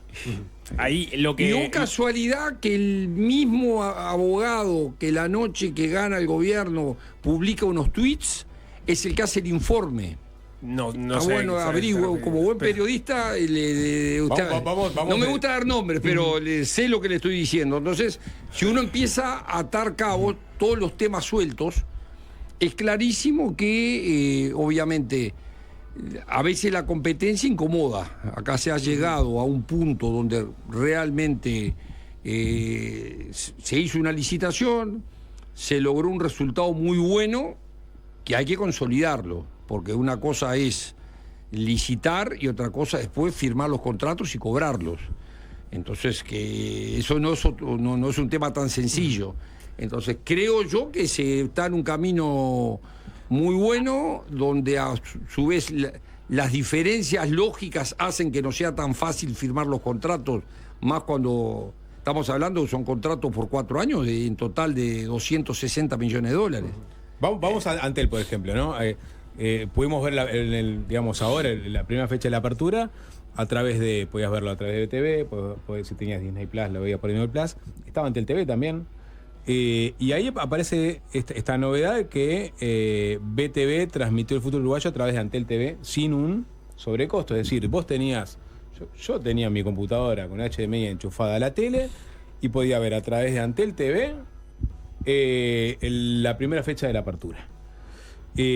¿Cómo entienden esta situación ustedes en este momento? Precisamente ese es uno de los temas. Voy a empezar por el final. Ajá. Lo hemos hablado con Antel y hay un entendimiento primario, ¿no? Porque el concepto es muy sencillo. No queremos que el fútbol sea un producto gratis. O sea, si vos... lo primero que hay que entender es, el producto es de la Asociación Uruguaya de Fútbol y de los clubes. Vos decidís cómo vendés tu producto. Eso tenés todo el derecho. A mí no... tú alquilás una casa. Tú tenés el derecho de decirlo. No quiero que sea para un prostíbulo, no quiero que sea para una iglesia, sea para uso familiar. Vos tenés formas de... O sea, sin entrar en prácticas no competitivas, o sea, podés perfectamente poner ciertas condiciones. Nosotros, el único concepto que estamos diciendo es no queremos que este producto sea gratis. Pero, para tratar de entender esa decisión de la AUF, lo que tenemos es... Tenfield tomó la decisión de dividir en distintos productos cuando hizo el llamado. No fue Tenfield, fuimos nosotros. AUF tomó la decisión de dividir en distintos productos el llamado. Entonces, gana DirecTV la televisación por cable, llamémosle, y gana Tenfield la televisación por streaming. Tenfield iguala. Creo que iguala, la que ganó fue el consorcio en el que estaba Antel. Aplicó la cláusula de igualación y lo que hace es pasa el fútbol por streaming a través de Disney y a su vez le cede a Antel la posibilidad de darlo a través de su plataforma, o sea que los usuarios de Antel la pueden ver como explicaba el Sapo. En realidad, Tenfield va a estar pagándole a la AUF por los derechos del fútbol. O sea, la AUF no está dando gratis el fútbol, pero, o sea, lo paga Tenfield. Está pagando, o sea... es lógico. ¿Por qué la AUF tuvo un problema en que Antel lo tenga gratis? Te hago una pregunta. Cuando pasás Netflix o algún otro, ¿vos pensás que no le dicen exactamente lo mismo? Le dices, no, mi producto, si vos tenés un paquete y le querés incorporar esto, no lo pongas al mismo precio del anterior con el mismo paquete, agregado el fútbol gratis, o sea, al mismo valor. Si haces eso, es gratis. Pero la AUF cobra solo a partir de lo que le paga. En ese caso le pagaría. Uno tiene derecho a decir, señores, lo mínimo. Pero eso estaba en el contrato. Está dicho. ¿Cuál es el problema? Que Tenfield, una vez que pagó, defina negociar como quiera negociar a otras plataformas. Nosotros. ¿En qué perjudica la AUF? En el volumen total que cobrás. Vos tenés 2 o 3 productos, entonces vos tenés el precio de A por el volumen de A, más el precio de B por el volumen de B. Todos sabemos que hay una competencia natural entre el cable y el streaming. Lo sabemos todos. Hay una tendencia natural, hasta por generacional. Yo no miraría nunca un partido... ¿Puedes decir porque esto perjudica a DirecTV? O sea, no es que perjudica a la Asociación Uruguaya de Fútbol. Entonces, si tú aplicás una política predatoria... y decís, me tiro al piso para sacar a mi competidor y con esto me gano un posicionamiento por los próximos 10 años, a la AUF no le sirve. O sea, que haga una especie de dumping. Una especie dumping. Que nosotros, o sea, en todas las políticas no competitivas, o sea, los sistemas anticompetitivos de competencia, el dumping está... Sí, es prácticamente es incompetitivo. lógico y natural. Que es difícil probarlo, que hay todo un proceso, pero es lógico y natural Pero para que la asociación diga, yo lo que pretendo que haya una competencia natural, si mañana sigue creciendo el streaming y baja el cable, que sea por fenómenos naturales y razonables, no por políticas inducidas que a mí y a los clubes, porque después tengo que repartir. Está bien, pero para seguir la lógica de razonamiento, entonces, Tenfield se queda con los derechos de streaming, Tenfield negocia con Disney, Tenfield le permite a Antel TV tener BTV y que BTV sea casteable a la tele, es decir, que vos puedas, si tenés la plataforma Antel TV, puedas verlo en tu televisor, y eso entienden que va en detrimento de el crecimiento de, por ejemplo, el cable operador, que es DirecTV, que ve reducido su mercado cuando Tenfield le provee gratuitamente a otra empresa los derechos. El problema es que para mí no es un tema de Tenfield o de DirecTV, es un Bueno, tema pero de... son nombres... A mí, lo que nos interesa como asociaciones, primero, no puedes ir contra los hechos naturales. Segundo, lo que quiero es maximizar el ingreso. Esto no es un problema para ustedes por esto concreto, sino por el futuro del negocio, en la medida de que se den este tipo de prácticas puede perjudicar el negocio. Cobrar el máximo posible. Está bien. Ahora, eso no debía estar en los pliegos, porque está en los pliegos. ¿Está en los pliegos o está en los contratos que no se han firmado todavía? No, está en los pliegos. Estaba en los pliegos que tenía que ser vendido explícitamente. Que no se puede regalar. Que no se puede regalar. No, eso se dijo antes. O sea, ¿pero qué dice específicamente? No. Pero que lo que dice es, vos tenés que vender el producto. No concepto que no podés regalar era diáfano. Y Antel no está poniendo un mango por tener BTV. Primero, Antel tiene que hacer su negociación vía Tenfield. O sea, nosotros lo que sí tenemos claro es que Antel ha entendido, lo hemos hablado con ellos. Primero, Antel y la asociación son dos instituciones que tienen más de 100 años.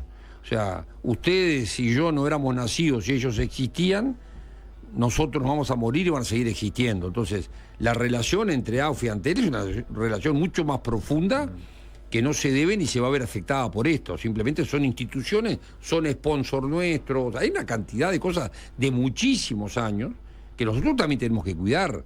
Entonces, hay un diálogo natural entre las dos empresas. Y hablando de este tema, uno se entiende. Entonces, pero Antel, este fin de semana, por ejemplo, Antel va a tener en su plataforma BTV. Y bueno, es uno de los temas que va a quedar resuelto ahora de tarde. Ajá. O sea que puede que este fin de semana... No quiero adelantar nada, pero como ya pasó 2 veces... Va a quedar resuelto ahora de tarde porque ya lo adelantaron un poco más temprano en la reunión que tuvieron en Torre Ejecutiva. No sé, ahí se habló exclusivamente del 2030. Bueno, ahora vamos a ir al 2030, pero... Exclusivamente, pero lo que sí es claro... es que se ha encontrado una solución con Antel, que la intención era empezarla esta semana y va a empezar la semana que viene, para poder hacer esta diferenciación y que quede claro que no es un producto que es regalado. Pero yo hoy quiero ver Liverpool contra Defensor, ¿no? Y tengo... soy el especialista, el más indicado para indicarte... Tengo Antel TV. Es una buena excusa para evadirte la pregunta. ¿Va a estar BTV en Antel TV gratis o no? Puede que llamás a Marcos Méndez o a Nacho Alonso y te va... Pero están negociando para que no esté BTV gratuitamente en la estamos negociando. Nosotros, si hubiese estado implementada la solución que se acordó en una reunión que tuvimos con Antel, probablemente ya se podía dar perfectamente. Si no, primero, hoy la producción la hizo Tenfield, que ayer se decía que no lo iba a hacer, y hubo una cantidad de programas radiales hoy que hablaban de los problemas y los enfrentamientos, terminó produciendo Tenfield. Uno de los temas centrales que tenemos de todas estas semanas han sido precisamente, este es uno de ellos. Otro fue un tema menor, pero que no era tan menor, que en la transmisión le apareció en DirecTV la imagen de los periodistas de Tenfield. Entonces, pavadita de problema, ¿no? O sea, entonces, son todos temitas a ir corrigiendo. Entonces, como todavía no están los contratos firmados, hay ciertas licencias que, bueno, nosotros, como ya pasaron 2 semanas, se van a tratar de ir corrigiendo.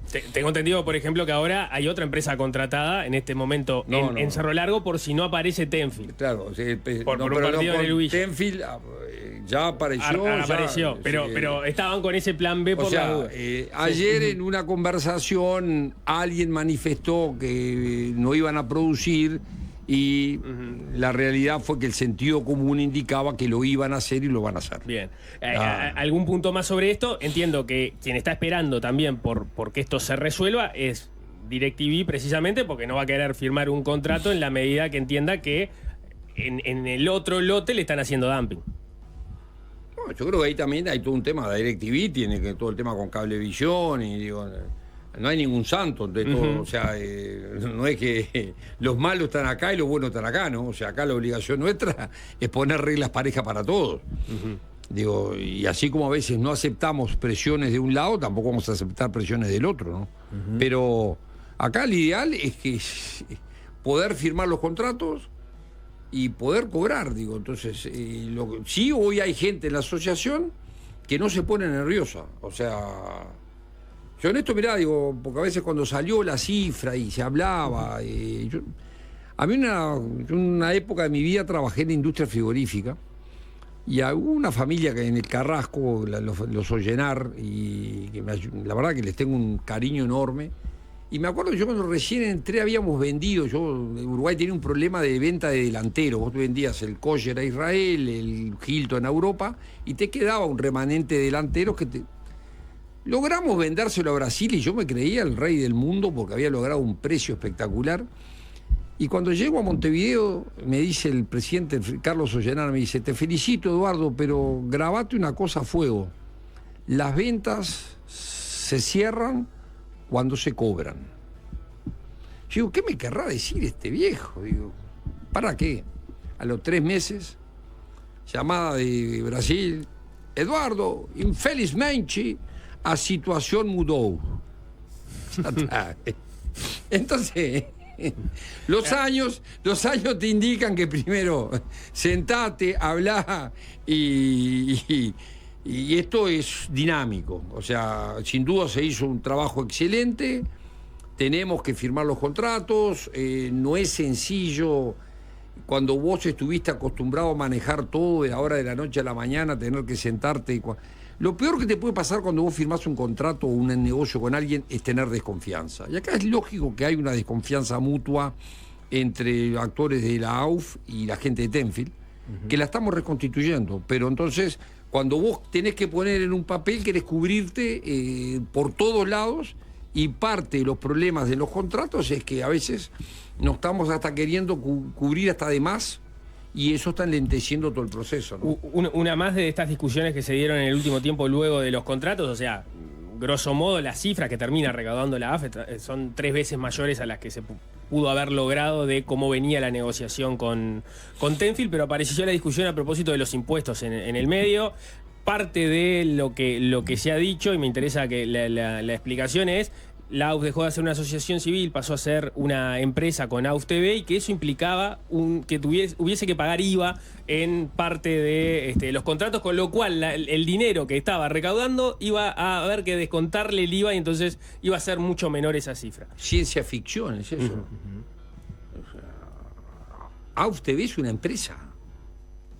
¿Qué tiene que ver AUF TV con esto? O sea, es ruido. O sea, los valores que se anunciaron son libres de impuestos para la AUF. Primero, la AUF no es la dueña de esto. La AUF lo que hace es organiza y es plata de los clubes. Cobra y reparte. No se queda con nada la AUF. ¿Algún gasto? Bueno, sí, cómo no. No, la AUF no se queda, va a todos los clubes. Entonces, yo tengo claro, es que prefiero no... Cuando querés construir, te voy a poner un ejemplo, nosotros estábamos en el viaje ahora con el presidente. Empezamos a tener las reuniones y vuelve a salir este tema. O sea, vos averiguá quién hizo el estudio económico por este tema. Te doy un ejemplo. Cuando se organizaban los campeonatos de verano, ¿por qué los organiza la AUF? Porque no paga impuestos. Todos los campeonatos de verano que organizaba Tenfield, figurábamos nosotros. ¿Qué hago entonces ahora? Hoy miro 20 años para atrás. ¿Qué hago? Le empiezo cuando un colegio viene y o una ONG, un colegio tiene sus canchas y no le da la plata por ningún lado y la alquila la cancha. Vamos a ir ahora a revisar. Yo, si lo quieren hacer, de repente tenemos necesidad de caja, digo... La tesis de la AUF entonces es que no hay ningún cambio en relación a lo que ocurría. No es tesis, hay ciertas cosas que es al revés. La carga, la prueba, o sea, es sentido común. Es sentido común, digo. En este tema es clarísimo que en este tema la AUF no organiza, Tenfield hace la producción y debe facturar. Ellos le facturan a la DirecTV, a Cablevisión, al propio streaming. No es la AUF la que factura. Digo, que obviamente todo esto es bueno para tirar y complicar, como quiero construir, no voy a hacer un repaso de todas las cosas, desde la denuncia penal, pasando por el Banco República, y sigo. ¿Cómo se explica este relacionamiento de perro y gato entre Tenfield y la AUF, y que sin embargo, por lo menos por 4 años más, siga? ¿Cuál es? Pero primero, es natural. Si tú tenés un contrato por que vale 250 millones de dólares y pagabas 80, ¿vas a querer que te lo saquen? Que alguien o sea, es natural. O sea, tenían un bruto contrato, chapó, visión de ellos. Quien vio este negocio fue Casal, no lo vimos los clubes. Algunos hace años que venimos diciendo, señores, miren qué pasa tal cosa, vamos a tener una mayor participación. Pero es natural que alguien que tenía ese negocio, yo no me olvido nunca más cuando se me ocurrió sacarle la distribución de los combustibles al dueño de UXA en su momento. Me mataron en todo. Habían algunos medios de prensa donde la carita de H era un asesinato. Y claro, hoy el Uruguay lleva ganado con eso desde el 2000 a la fecha 450 millones de dólares. Voy a pasar mi chivo. Pero es para responder tu pregunta. Claro, pero acá no se lo sacaron, le dieron por 4 años más. Pero con la diferencia es que de esos 4 años más, que antes cobraba los 260 millones, hoy va a cobrar 80. O sea... Pero esto es el principio del fin de la era Tenfield. No, creo al revés. Si tiene la capacidad de readaptarse, y que creo que la tienen, no veo por qué. Lo que sí es claro es que el viejo modelo y el viejo sistema no tiene funcionamiento. Un tema que sobrevolamos recién. ¿Qué rol está jugando el gobierno en esto? Entre otras cosas, por ejemplo, hubo reuniones en China entre Tenfield, la AUF y el presidente de la República. Ayer hubo reunión AUF-Tenfield, hoy hay reunión AUF-Torre Ejecutiva. ¿Qué vínculo está jugando? Yo creo que en ese sentido el gobierno ha sido muy claro. Digo, desde que para sacarlo el tema fútbol un segundo, cuando salió aquel tema de conexión dijo, es un tema entre privados. Y este es un tema entre privados. Lo han dicho, no solo lo han dicho, lo han implementado. O sea, si hay alguien que ha sido ecuánime en todas sus decisiones con respecto a este tema, fue el presidente de la República. ¿Y por qué se juntan tanto entonces? No entiendo. Pues claro, se juntaron hoy con el presidente. Por el tema 2030. ¿Solo con el 2030? ¿Y en China también solo no hablaron en ningún momento, por ejemplo, de Antel y digamos... Pero al revés, digo, yo creo que en ese sentido... Es una pregunta válida, ¿no? Bueno, válida, o sea, pero, o sea... Ahora vamos a hablar sobre 2030. Al revés. ¿Sabés lo que pasó en China? ¿Qué pasó en China? El país se empezó a dar cuenta de la importancia del fútbol. Y cómo ven afuera el fútbol. Y yo volviendo en el avión, el propio canciller me dice, la verdad sería ideal que ustedes nos acompañen en todas las visitas oficiales, porque se habla más de fútbol que de otra cosa. A Uruguay lo conocen por carne y fútbol. Y de repente acá es todo un lío, todo un problema, y afuera dicen... Pero no estaba Lubetkin en la reunión esa, ¿no? Lubetkin en esa reunión no estaba, no era para hablar de cómo promocionar el país. Está buena la anécdota y es interesante. Pero es la esencia. Que venga un país como China y te firme los acuerdos porque quieren venir a poner una clínica en el Uruguay. Quieren que le lleves profesores para allá porque en el 2050 quieren salir campeones del mundo y quieren que los ayudes con tu conocimiento. Un país como China... O sea, a veces acá minimizamos las cosas y no le damos la importancia que realmente tiene. Yo podré preguntarme... ¿Podremos cumplir con eso en el hipotético caso? Ese es otro tema. Pero nos ven de esa manera. así como en Uruguay la carne es un parte de la imagen país, llegás a ir con Suárez, con Forlán, con Cavani, debés tener cola de 1 millón de chinos. No, me interesa muchísimo hablar sobre justamente pero mirá que sobre toda la beta, digamos, de venta de Uruguay, país futbolero del mundo, y a China en particular. Pero sobre estas reuniones, ¿hay algún compromiso del Ejecutivo no, jamás, para, por ejemplo, revés. que Antel desescale su presencia Mirá, en el fútbol? Yo creo que en ese sentido, saben, yo no voté al actual gobierno, digo, pero tengo una excelente relación y sin duda ha habido una ecuanimidad.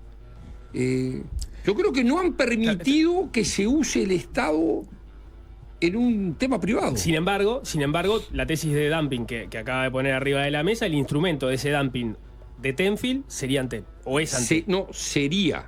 Vamos a ver cómo termina. Es lo que está ocurriendo ahora, y eso es pero lo que vamos está a ver generando. cómo termina. Entonces, lo que tiene un país democrático y republicano es que si uno tiene diferencias las puede plantear. Y vos no se lo vas a ir a plantear al presidente de la República. Lo que te garantiza un gobierno es que haya ecuanimidad y que todos podamos defender nuestros derechos. Así como Tenfield, si entiende que tiene que ir a la Comisión de la Competencia, es sanísimo que pueda ir. Me parece que fue totalmente inoportuno el momento, porque vos no puedes estar sentado negociando. Y es como yo salga de acá y a los 30 segundos te llega una demanda de Eduardo H. por una pregunta que me hicieron. Entonces, pero ¿quién ha sido la garantía de que no se pasen esos límites? Y ha sido de la presidencia, o sea, el Estado acá es ecuánime, el Estado, esto es un tema entre privados, si hay algún problema resuélvanlo como se debe resolver, y lo que sí es clarísimo que cuando le han ido con algún tema, en vez de comprar el tema, pregunta y comunica. Entonces, todos conocemos, es un pañuelo el Uruguay, los rumores de un momento, porque una cosa es, en un gobierno hay un presidente, después hay distintos actores, que puedan existir algunos actores con... La relación entre el MPP y Tenfield. Corre por cuenta de ustedes, a mí no me conta, a mí no me conta, pero se dicen que es muy fluida, no tiene nada de malo. Digo, mientras no incida en los temas de Estado y mientras no incida entre las relaciones entre privados, y no está incidiendo, y todos tengamos las mismas garantías, hasta el día de hoy yo chapó y agradezco la ecuanimidad y agradezco que se hayan puesto los límites. Pero no le dijeron al presidente Antel no corresponde. Al aceptar que tenga BTV en su plataforma, está ayudando a que esté enfilada dumping. ¿No le dijeron al presidente eso? Es como si tenemos un lío acá y voy a hablar del de arriba. Yo creo que no corresponde. Yo creo que entre dos instituciones como la AUF y Antel, si yo como AUF voy a ir a hablar arriba para que le baje en línea Antel, te podés imaginar que no les va a gustar, ni a la inversa. Entonces, cuando uno conoce gente, hay ciertas cosas que podés hacer y otras cosas que no debés hacer. Yo jamás le vamos a ir nosotros a decir al presidente, mirá, ayúdanos en esto, porque... No, o sea, primero te puedo asegurar que sabe todo. Y cuando le fueron con algún comentario, lo que hizo fue chequear. Puso en contacto a quienes tenía que poner contacto y él no estaba. Entonces, esa es la garantía que nosotros tenemos y que debe tener cualquier uruguayo, no importa de quién sea el color del gobierno que esté. Que todos seamos iguales ante la ley, si hacemos las cosas. Si la AU se le ocurre poner algo demasiado duro en el contrato, y bueno, podrán reclamar. Nosotros, obviamente, para firmar un contrato se precisan dos partes. Entonces, yo creo que en ese sentido, digo, más allá de los rumores que están y que obviamente puede haber alguna preocupación, nosotros hasta el día de hoy hemos tenido una garantía de ecuanimidad muy grande, ¿no? Bien, H, hacemos una tanda corta y nos metemos con, por un lado lo que decía, China quiere ser campeón del mundo en el 2050 y Uruguay puede ser factotum para eso. Y por otro lado tenemos que organizar nosotros por lo menos algún partido del Mundial 2030 y necesitamos remodelar el Estadio Centenario y necesitamos plata para eso. Parte, digamos, de los intereses de este viaje tenían vinculación con eso. ¿Hablamos sobre esos temas después de la tanda? Un gusto.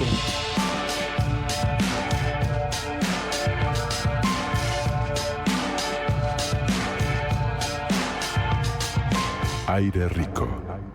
Eduardo H., en este caso con su sombrero de integrante del Comité Ejecutivo de la AUF. Hablemos sobre el viaje a China y como punto de partida esa anécdota que contabas sobre la conversación que tuviste con el canciller Lubetkin, que dice, se dio cuenta de lo fuerte que es la marca fútbol uruguayo en el exterior, el fútbol en general, ¿no? Pero el fútbol uruguayo en particular. Y bueno, acompáñame en todas las comitivas. Y ahí deslizaste dos asuntos. Uno, que China quiere ser campeón en el 2050, que ya de por sí para mí es un titular. China quiere ser campeón del mundo en el 2050 y que para ello, en parte, obviamente, le gustaría contar con los servicios del fútbol uruguayo. Sí, yo creo que cuando uno, no sé cuánto conocen, le gusta a usted la historia, digo, pero a veces uno acá en Occidente nos enseñaron nuestra historia. China hace 4.000 años que es civilizada.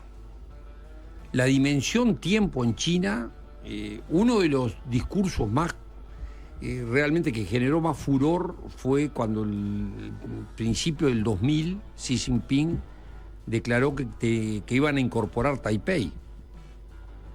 Pero dijo, bueno, pero esto lo vamos a hacer en los próximos 100 años. Entonces, para ellos, planificar a 50 años... A mí me parece poco, por eso que digan en el 2050. Es lo normal, es lo normal. O sea, ellos... Yo tuve la suerte de ir a China con Nacional Universitario a jugar al fútbol en el año 1979. Y era una sociedad rural. A mí no me lo cuentan. Yo tengo una foto, vi en la Ciudad Prohibida un auto ruso de 1950 y cola de 15 cuadras para sentarse en el auto, ponerse unos lentes y sacarse una foto en un auto. Ese era el sueño de un chino. Hoy invadieron el mundo con autos. O sea, lo que cambió ese país en 50 años, o sea, sacaron 500, 700 millones de personas debajo de la línea de la pobreza. O sea, planifican, toman una decisión, todos obedecen, ¿no? Porque eso, o sea, ahí no hay margen para la discrepancia. Y con el caso divertido, más que divertido, con Taipei el razonamiento es, nosotros si queríamos que se incorporasen a nosotros hace 30 o 40 años, eran más ricos que nosotros, no lo van a hacer. En 50 años nosotros vamos a ser mucho más ricos que ellos, se va a dar solo y natural. O sea, es increíble la forma en que razonan, y con el fútbol es igual. Ellos, o sea, China tuvo un auge con el tema del fútbol. Yo me acuerdo que en su momento yo viajé a Shanghái a vender a Saúl Martínez. Allá por el año 2000, 2001, 2002. Cuando se retiró Rubén Sosa, fue a jugar allá. Había un fútbol que crecía. Después ahí tienen otro problema. En un momento le sacaron todos los incentivos y tienen otro problema muy serio con la parte de las apuestas. O sea, en Asia se apuesta mucho.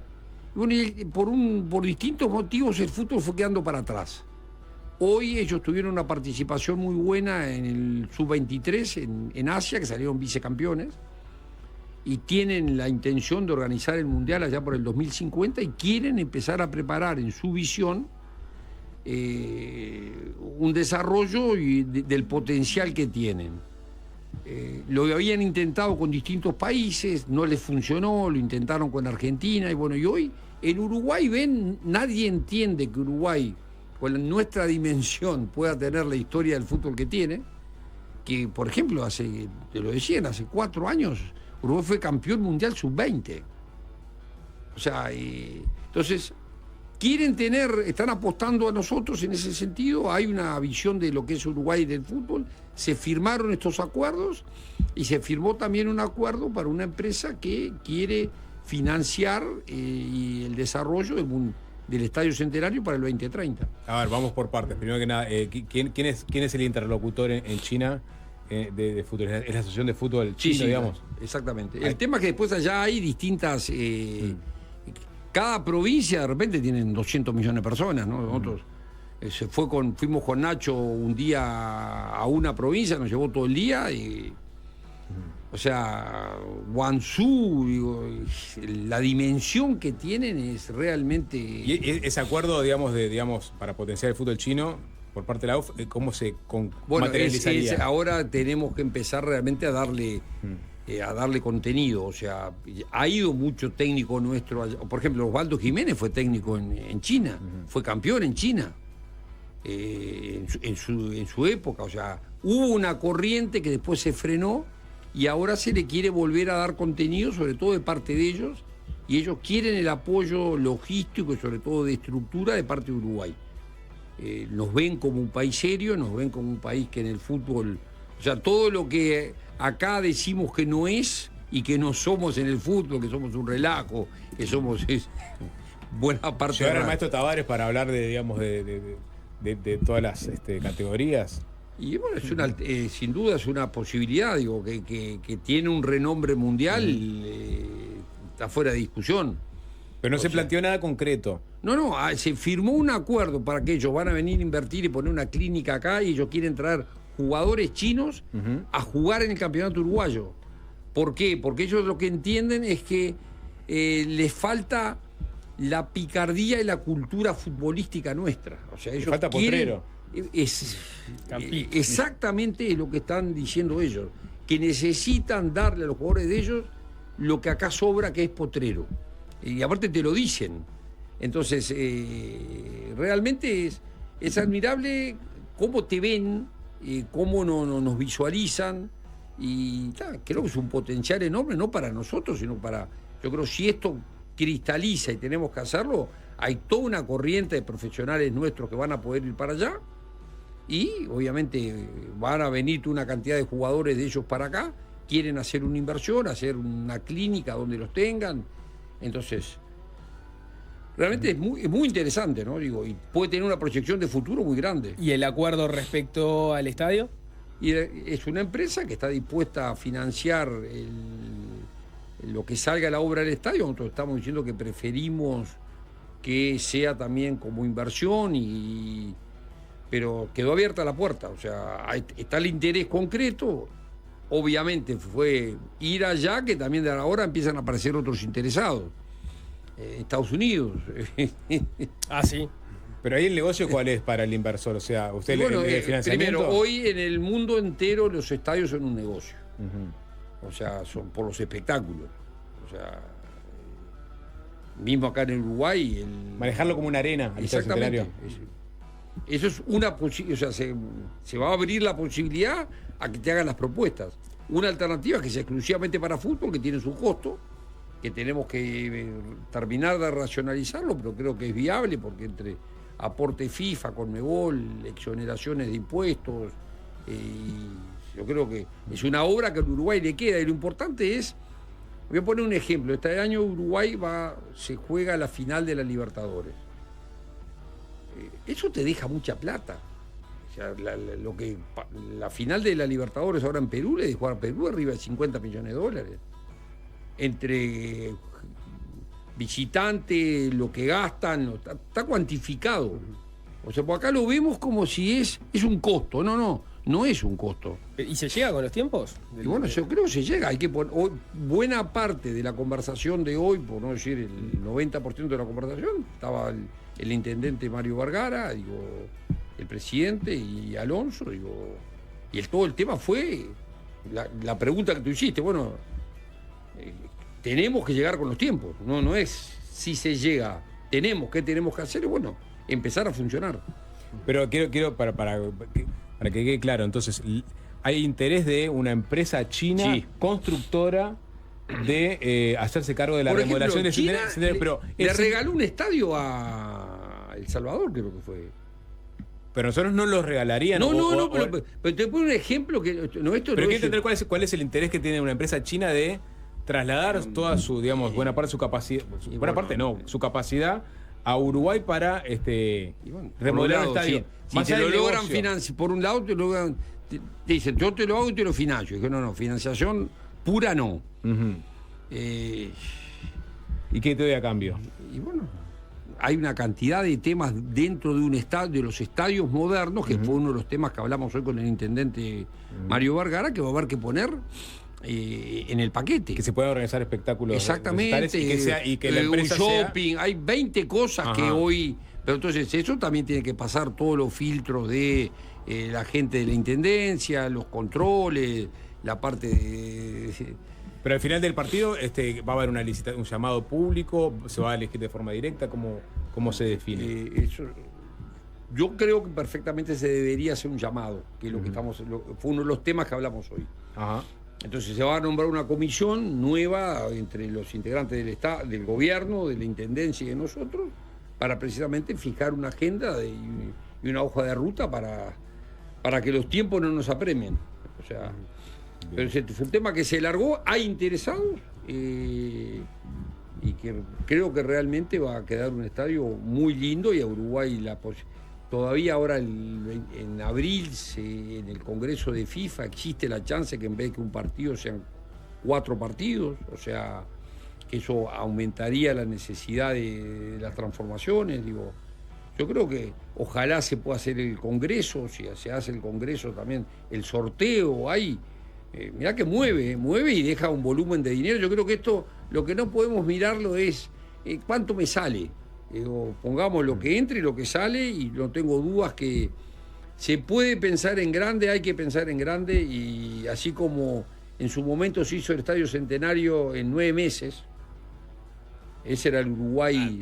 Este es otro Uruguay. ¿No? Pero yo creo que no nos olvidemos que se puede. Entonces, si todos nos compramos la modorra y decimos nada es posible, nada es viable, digo... La obra es imprescindible para el rol que tiene Uruguay, o sea, no... Hay cosas mínimas que te exigen para jugar un partido inaugural de un mundial. ¿Y ¿no? los 4 partidos de qué dependen? Bueno, es una negociación entre Conmebol, FIFA... Pero no depende de esta obra. No depende de la obra. Pero obviamente, si salen 4 partidos y sale una serie, la transformación tiene que ser otra. Claro. Bien. Gracias, Eduardo H., por estos minutos. No, gracias a Para ustedes. la próxima te pones el sombrero de economista y vamos a hablar del costo de Estado. Del país. Del país. Gracias. Gracias a ustedes. Hola, ¿qué tal? No, se terminó el programa de YouTube, pero quedó un gran contenido. Cobain, ¿se suicidó o lo mataron? Develamos el misterio en el tramo final de Aire Rico.